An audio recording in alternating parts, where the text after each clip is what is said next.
வாழ்க வையகம், வாழ்க வளமுடன். குரு வாழ்க, குருவே துணை. ஓம் நமச்சிவாய நமக. ஜோதிட நண்பர்கள் அனைவருக்கும் வணக்கம். இன்றைக்கி என்ன பார்க்க போகிறோம் அப்படின்னா, மனைவி வந்த பின் செல்வந்தர் யோகம் பெறும் கணவர். செல்வந்தருங்கிறது நீங்கள் பொருளாதார வளர்ச்சியாக எடுத்துக்கலாம், இல்லை ஒரு நார்மலாக இருக்கிற இதை விட அதிகப்படியாகிறது. அவங்களோட வசதியாக இருக்கட்டும், இல்லை தொழில் ரீதியாக இருக்கட்டும், எதுவாக இருந்தாலும் ஒரு நல்ல ஒரு முன்னேற்றத்தை அடையிறது தான் மனைவி வந்த பின் யோகம் அப்படிங்கிற விஷயத்தில் தான் நம்ம இப்போ போட்டிருக்க வீடியோ. ஓகேங்களா? ஸோ இது முழுக்க எப்படி பார்க்கணும்னா, 2 வகையில் பார்க்கலாம். ஒன்று பெண்ணோட ஜாதகத்தில் பார்க்கணும், அடுத்தது கணவர் ஜாதகத்துலேயும் பார்க்கக்கூடிய விஷயத்தை நான் சொல்கிறேன்.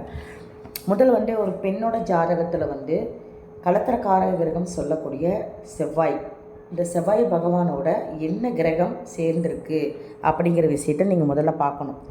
அந்த செவ்வாயோட சுக்கிரன் சேர்ந்துருக்கு அப்படின்னா, சுக்கிரன் ஒரே ராசியில் இருக்கணும். அது உங்களுக்கு ஒரே ராசியில் இருந்து நெருக்கமாக அந்த டிகிரி இருந்தாலும் ரொம்ப நல்ல விஷயம். ஓகேங்களா? அப்போது அந்த செவ்வாயும் சுக்கிரனும் சேர்ந்திருந்தாலும் அந்த பொண்ணை கல்யாணம் பண்ணதுக்கு அப்புறம் நல்ல ஒரு நிலையாக அந்த கணவர் கண்டிப்பாக கோடீஸ்வர யோகமாக இருக்கட்டும், செல்வந்தர் யோகமாக இருக்கட்டும், ஒரு நல்ல ஒரு வளர்ச்சி அடைவார் அப்படிங்கிற விஷயம் கண்டிப்பாக இருக்குது. இன்னொரு விஷயம் என்னென்னு பார்த்தோம் அப்படின்னா, அந்த செவ்வாயோட சுக்கிரன் சேர்வது ஒரே ராசிக்குள்ளே இருக்கணும். இல்லை அப்படின்னா அந்த செவ்வாய்க்கு அடுத்த ராசியில் சுக்கிரன் இருந்து அந்த செவ்வாய் போய் சுக்கிரன் தொட போகிறது. வேறு எந்த கிரகமும் இருக்கக்கூடாது. இப்போ செவ்வாய்க்கு பக்கத்தில் சுக்கிரனோட 2-3 கிரகம் இருக்குது. அது செவ்வாய்க்கு நெருக்கமான டிகிரியில் வேறு கிரகம் இருந்தாலும் அது உங்களுக்கு கரெக்டாக வேலை செய்யாது. ஒரே செவ்வாய் இருக்கணும், செவ்வாய் பக்கத்தில் சுக்கிரன் தான் அடுத்த டிகிரி. இப்போ உதாரணமாக எப்படின்னா, மேசத்தில் செவ்வாய் 20 டிகிரி இருக்குது அப்படின்னா, ரிஷபத்தில் 2-3 கிரகம் இருக்குது அப்படின்னா, அந்த 2-3 கிரகத்தில் 20 டிகிரிக்கு அடுத்தது ரிஷபத்தில் முதல் டிகிரியிலேருந்து கிரகண்ட தொடங்குது.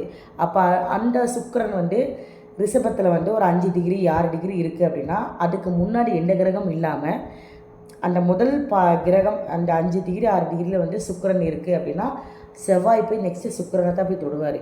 ஸோ இந்த மாதிரி யோகம் இருக்கிற அமைப்பு இதுக்கு கணவருக்கு ஒரு நல்ல நிலையை கொடுக்குது அப்படிங்கிற விஷயத்தை நம்ம எடுத்துக்கலாம். சரிங்களா? அப்போது அந்த சுக்கிரனுக்கு முன்னாடி ஆஸ் யூஸ்வலாக இப்போ ரிஷபத்தில் சுக்கிரன் இருக்குன்னு சொல்லிட்டேன். அந்த இதே ரிஷபத்தில் சுக்கிரன், சூரியன், புதன் அப்படி இருக்குன்னு வச்சுக்கிங்களேன். புதன் 3 டிகிரியில் இருக்குது, சுக்கிரன் 5 டிகிரியில் இருக்குது, சூரியன் 7 டிகிரி, சூரியன் 15 டிகிரியில் இருக்குதுன்னு வச்சுக்கிங்களேன். அப்போ என்ன ஆகும் அப்படின்னா, செவ்வாய் முதல்ல புதனை தான் போய் தொடுவார், அதுக்கப்புறம் தான் சுக்கிரனை தொடுவார். ஸோ அப்போ அந்த அந்த அந்த மாதிரி ஒரு அமைப்பு இருந்தால் அந்தளவுக்கு இந்த கணவருக்கு ஒரு ப்ளஸ் பாயிண்ட்டாக இருக்காது. ப்ளஸ் பாயிண்ட்னா பொருளாதாரத்தில் சொல்கிறேன் நான். ஸோ நான் சொல்கிற விஷயம் என்னென்னா, செவ்வாய் சுக்கிரன் இந்த இணைவு, இல்லை செவ்வாய் நெக்ஸ்ட்டு சுக்கிரன் தொடணும். இந்த மாதிரி இணைவு இருந்துச்சு அப்படின்னா கண்டிப்பாக ஒரு வளர்ச்சி இருக்குது. இவங்களுக்கு பணம் விஷயத்தில் பொருளாதார வளர்ச்சி இருக்குது அப்படின்னு எடுத்துக்கலாம். இதே இந்த செவ்வாயை சுக்கிரன் பார்க்கறது கூட ஒரு 50% எடுத்துக்கலாம். ஏன்னா பார்வைக்கு எப்பவுமே 50% தான். கூட இருந்தால் தான் அது 100% ஒரு வேலை செய்யும் அப்படிங்கிறத எடுத்துக்கலாம். சரிங்களா? புரியும்னு நினைக்க நான் சொல்கிற விஷயங்கள். ஸோ எல்லாமே பொதுவான விதிகள் தான். இந்த மாதிரி கூட நீங்கள் உங்களுக்கு அதாவது இந்த பெண்ணை கல்யாணம் பண்ணால் இந்த ஒரு நல்ல நிலைமைக்கு வரலாங்கிற விஷயத்தை கூட நீங்கள் இந்த திருமண பொருத்தம் பார்க்கும்போது கண்டிப்பாக பார்க்கலாம். சரிங்களா? அடுத்தது என்னென்னு பார்த்தோம்னா, பொதுவாகவே பொருளாதார கிரகம் சொல்லக்கூடியது சுக்கிரன், குரு. சுக்கிரன் லட்சங்களை குறிக்கிறது, குரு கோடிகளை குறிக்கிற கிரகம். சுக்கிரனுங்கிறது டெய்லி ரொட்டேஷன், குருங்கிறது உங்களுக்கு ரொட்டேஷன் அதிகமாகும். மந்த்லி உங்களுக்கு டேர்ன் ஓவர் பண்ணுறதுலாம் பார்த்திங்கன்னா கோடிக்கணக்கில் பண்ணுறதுலாம் சொல்லுவாங்க பார்த்திங்களா, அதெல்லாமே குருவை குறிக்கிறது. ஸோ இந்த சுக்கிரன் குருவோட கலத்திரக்கார கிரகம் சொல்லக்கூடிய செவ்வாய் கணவர், அந்த அந்த அந்த செவ்வாயோட இந்த கிரகங்கள் சேரும்போது கண்டிப்பாக பொருளாதார வளர்ச்சி கொடுக்குதுங்கிறது தான் இந்த சப்ஜெக்டோட மீனிங். அவ்வளோதான். ஓகேங்களா? இதுதான் விஷயம். அப்போது செவ்வாயோட சுக்கிரன் சொல்லியாச்சு. இதே செவ்வாயோட குரு சேர்ந்தா கண்டிப்பாக அந்த அவரோட அந்த பெண்ணை கல்யாணம் பண்ணிக்கக்கூடிய பெண் ஜாதகத்தில் இப்படி ஒரு அமைப்பு இருக்கும் பட்சத்தில் அந்த பெண்ணை கல்யாணம் பண்ணிக்கக்கூடிய கணவரோட பொருளாதார நிலை ரொம்ப முன்னேற்றமாக இருக்கும். கண்டிப்பாக ஒரு ஸ்டேட்டஸில் பெரிய லெவலுக்கு வந்துடுவார். ஸோ படிப்படியாக வந்தாலும் ஒரு லெவலுக்கு மேலே வர்றப்போ அந்த ஏஜ் வர்றப்போ கண்டிப்பாக எல்லா விஷயத்துலேயும் ஒரு சாட்டிஸ்ஃபையாக இருப்பார் அப்படிங்கிற விஷயத்த நம்ம எடுத்துக்கலாம். சரிங்களா? அப்புறம் இந்த குரு செவ்வாய் இது பார்வையும் சரி, இப்போ மிதுனத்தில் செவ்வாய் இருக்குது, தனுசில் குரு இருந்தாலும் சூப்பர் பார்க்குது செவ்வாய் குரு பார்வை. ஸோ இதுக்கும் வந்து தன்மைகள் வந்து 50% இருக்குதுன்னு சொல்லியிருக்கோம். ஸோ மோசமாக இருக்காட்டியும் கூட ஒரு லெவலுக்கு மேலே அவங்க வந்து அடுத்த கட்டத்துக்கு போகக்கூடிய சூழ்நிலை திருமணத்துக்கு பின் அப்படிங்கிற விஷயத்தை நம்ம எடுத்துக்கலாம். சரிங்களா? ஸோ இந்த மாதிரி வந்து பார்க்கணும். இதுலேயே வந்து என்னென்னா அந்த செவ்வாயோட பாவ கிரகங்கள் சேர்க்கை பெறக்கூடாது. சுபகிரகங்கள் இருக்கிறது ஓகே, பட் ஆனால் பாவ கிரகங்கள் சேர்க்கை பெறக்கூடாது. பாவ கிரகங்கள் அப்படின்னா சனி, சூரியன், ராகு, கேது, இந்த கிரகங்கள் வந்து இந்த செவ்வாயோடு இருக்குது. ஏதோ ஒரு கிரகம் செவ்வாயோட இப்போ ராகு இருக்குது, இல்லை செவ்வாயோட கேது இருந்து சுக்கிரன் இருக்குது அப்படின்னா அதோட பலன்கள் முழுமையாக அது வந்து தரதுக்குண்டான விஷயத்தை தடுக்குது இந்த கேதுங்கிற கிரகம். அப்போ அதை முழுசாக அனுபவிக்க விடாது அப்படிங்கிற விஷயத்தை நம்ம எடுத்துக்கலாம். ஸோ இந்த பாவ கிரகங்கள் தொடர்புகள் இருக்காமல் அதே மாதிரி பார்வையும் படக்கூடாது. சனி வந்து 3, 7, 10 பார்வை இருக்குது. அதுலேயும் வந்து அந்த பார்வை வந்து அந்த செவ்வாய் சுக்கிரன் மேலே இல்லை செவ்வாய் குரு மேலே அந்த பார்வை இருக்கக்கூடாது. ராகு கேதுவுக்கு இருக்குது. அதே மாதிரி பார்த்திங்க அப்படின்னா சூரியன். ஸோ இந்த 4 கிரகத்தோட பார்வையும் அந்த ஒரு நல்ல விஷயத்தை வந்து செயல்படுத்துறதுக்கு வந்து தடுக்குது அப்படிங்கிற விஷயத்தை நம்ம எடுத்துக்கலாம். சரிங்களா? ஸோ இது ஒரு விஷயம். அப்போ வந்து இந்த கிரக சேர்க்கை வந்து எந்த இடத்துல இருந்தால் சிறப்பு அப்படின்னு வந்து பார்த்தோம் அப்படின்னா மோஸ்ட்லி திரிகோண கேந்திரம் ஒரு பக்கம் இருந்தாலும் கூட இது எந்த இடத்துலையும் கூட இருக்கலாம், தப்பு கிடையாது. ஏன்னா மறைவான இடத்துல இருக்கும்போது கொஞ்சம் பிக்கப் லேட் ஆகும். மறைவான இடத்துல இருக்கும்போது அவங்க வளர்கிற விதம் வந்து மற்றவங்களுக்கு தெரியாது, பட் ஆனால் சேஃப்டியாக தான் இருப்பாங்க. ஒரு சில பேர் பார்த்திங்கன்னா இந்த கிரக சேர்க்கை இருக்குது, எங்கெங்க அவங்க பாட்டுக்கு பாட்டுக்கு இருக்கிறாங்க அப்படி சொல்லுவாங்க. பட் அவங்களுக்கு வந்து மறைமுகமான சேர்க்கை செல்வ நிலையில் இருப்பாங்க, வெளிப்படுத்தாமல் இருப்பாங்க அப்படிங்கிற விஷயத்த நீங்கள் எடுத்துக்கலாம். சரிங்களா? நிறைய கோடீஸ்வரங்களாக பார்த்திங்கன்னா பேசுகிறதே பார்த்திங்கன்னா ரொம்ப அழகாக தன்மையாக பேசுவாங்க. அவங்கக்கிட்ட அந்த ஒரு ஆடம்பரம் இருக்காது. அவங்க செல்வந்தருங்கிற அந்த நிலையே காமிச்சிக்க மாட்டாங்க. அந்த மாதிரி காட்டாமல் வந்து நிறைய பேர் இருக்கிறவங்க இருக்காங்க. அதெல்லாம் பார்த்திங்கன்னா அவங்களுக்கு அவங்களோட மனைவியோட ஜாதகத்தில் பார்த்திங்கன்னா இந்த செவ்வாய் சுக்கிரன் செவ்வாய் குரு இணைஞ்சிருக்கும். பட் மறைமுகமாக இருக்கும். 6, 8, 12 இந்த மாதிரி இடத்துல இருக்கிறப்ப வந்து பெருசாக வந்து அதை வெளிப்படுத்த மாட்டாங்க. இவங்களும் வந்து இருக்கிறத வந்து வெளிப்படுத்திக்கவும் மாட்டாங்க அப்படிங்கிற விஷயத்த நம்ம எடுத்துக்கலாம். சரிங்களா? ஸோ கேந்திரம் திரிகோணத்தில் இருக்கும்போது கண்டிப்பாக வந்து வெளியே தெரிஞ்சிடும். அந்த மாதிரி எடுத்துக்கலாம். சரிங்களா? ஸோ இது ஒரு கான்செப்ட். இது வந்து பெண்ணோட ஜாதகத்தில் வந்து முழுக்க பார்க்குறோம். அடுத்தது பொதுவாக திருமண பொருத்தத்திலேயே நீங்கள் பார்த்தீங்க அப்படின்னா ஒரு பெண் ஜாதகத்தில் வந்து குரு இருக்கிறாரு அப்படின்னா அதே வந்து ஆண் ஜாதகத்தில் அந்த ராசிலேயே சனி இருந்தார்னா ஜீவன விருத்தி கண்டிப்பாக இருக்குது. இந்த பெண்ணை திருமணம் பண்ணதுக்கப்புறம் இல்லை இந்த ஆணை திருமணம் பண்ணதுக்கப்புறம் 2 பேருமே வந்து நல்ல ஒரு பொருளாதார வளர்ச்சி அடைவாங்க அப்படிங்கிற விஷயத்தை நம்ம எடுத்துக்கலாம். சரிங்களா? ஒரு சில பேர் பார்த்திங்கன்னா வந்து இந்த ஆணை கல்யாணம் பண்ணதுக்கப்புறம் இந்த பெண்ணு நல்லா வாழ்கிறாங்க அப்படின்னாலும் இந்த குரு வந்து செவ்வாய் பார்க்கறது இல்லை வந்து அந்த குருவோட சுக்கிரனோட செவ்வாய் பார்க்கறது, இந்த கான்செப்டும் உங்களுக்கு கரெக்டாக வரும். அது வந்து பார்க்குறதும் இருக்கலாம், அதே ராசியில் இருந்தாலும் அப்படிங்கிற விஷயத்தையும் நீங்கள் தெளிவாக எடுத்துக்கணும். எப்படி சொல்கிறது, உங்களுக்கு ஆல்ரெடி நிறைய வீடியோ நான் சொல்லியிருக்கேன், பட் இருந்தாலும் இதுலேயும் சொல்கிறேன்.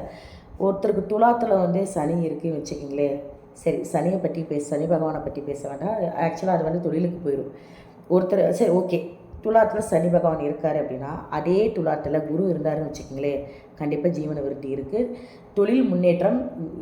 இவங்களுக்கு வந்து திருமணத்துக்கு பின் 2 பேர்த்துக்குமே தொழில் முன்னேற்றம் அப்படிங்கிற விஷயங்கள் வந்து நல்லாவே இருக்குது அப்படின்னு எடுத்துக்கலாம்.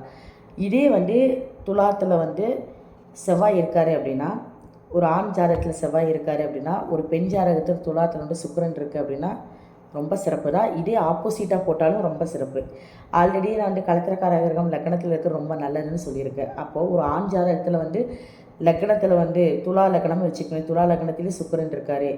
அதே ஒரு பெண்ணோட லக்னம் வந்து வேற இருக்கட்டும், பட் துலாத்தில் வந்து செவ்வாய் இருக்குது அப்படின்னா கண்டிப்பாக அவங்களுக்கு பொருளாதார வளர்ச்சி இருக்குது. அதே மாதிரி குருவும் செவ்வாயும் பார்வை இல்லை குரு செவ்வாயும் ஒரே ராசியில் இருக்கிறது, அதுவும் ஒரு திருமண பொருத்தத்துக்கு நல்ல ஒரு முன்னேற்றத்தை கொடுக்கக்கூடியதாக இருக்குது அப்படிங்கிற விஷயத்தை நம்ம எடுத்துக்கலாம். சரிங்களா? ஸோ ஒரு பெண்ணை வந்து திருமணம் பண்ணதுக்கப்புறம் வந்து நிறையா பேர் கேள்வி கேட்குறதா, இப்போ வந்து திருமணத்துக்கு அப்புறம் வந்து என்னோடய வளர்ச்சி நல்லா இருக்குமா, நான் லைஃப் லாங் பொருளாதாரத்தோட நல்ல ஒரு ஸ்டேட்டஸில் வந்து நான் மேரேஜ் லைஃப் எனக்கு வந்து கடைசி வரைக்கும் நல்லபடியாக கொண்டு போயிடுவேனா அப்படிங்கிற மாதிரி கேள்விகள் நிறையா வருது. ஸோ அதுக்காக தான் இந்த வீடியோ நான் போட்டேன். ஏன்னா எதிர்பார்ப்புகள் வந்து தப்பு கிடையாது. ஏன்னா ஒரு லெவலுக்கு மேலே வந்து வாழ்கிறாங்க அப்படின்னா, ஒரு ஸ்டேட்டஸ் வந்து செட்டில் ஆகிட்டாங்க அப்படின்னாலே வந்து ஒரு நல்ல லைஃப் தான். அப்படிங்கிறப்ப வந்து ஒரு தனக்கு வரக்கூடியவங்களையும் வந்து நல்லபடியாக பார்த்துக்கணும் அப்படின்னா கண்டிப்பாங்கிற அந்த ஸ்டேட்டஸுங்கிறது கண்டிப்பாக தேவைப்படுது. ஸோ நிறைவான வாழ்க்கைக்கு வந்து மனசு போதும். பட் இந்த பணம்ங்கிற விஷயங்கள் வந்து இப்போ முக்கியத்துவமாக இருக்கும் பட்சத்தில் வந்து வந்தது அவங்க ஒரு பெண்ணை திருமணம் பண்ணதுக்கப்புறம் நமக்கு யோகம் இருக்கா, நமக்கு முன்னேற்றம் இருக்கா அப்படிங்கிற விஷயத்த வந்து பார்க்குறது வந்து அதிகப்படியாக இப்போ நடந்துகிட்டு இருக்கிறனால தான் வந்து இந்த பதிவு உங்களுக்கு ஒரு பயனுள்ளதாக இருக்குங்கிறத போட்டிருக்கேன். ஓகேங்களா? ஸோ இதை புரிஞ்சிருக்கும் உங்களுக்கு நினைக்கிறேன். இது எல்லாமே பொதுவான விதிகள் தான். அப்போ வந்து எல்லா எந்த இடத்துல வேணாலும் அந்த செவ்வாயும் குருவும் செவ்வாயும் சுக்கிரனும் இருக்கலாம். ஆனால் பாவகிரகங்களோட பார்வையில் இருக்கக்கூடாது.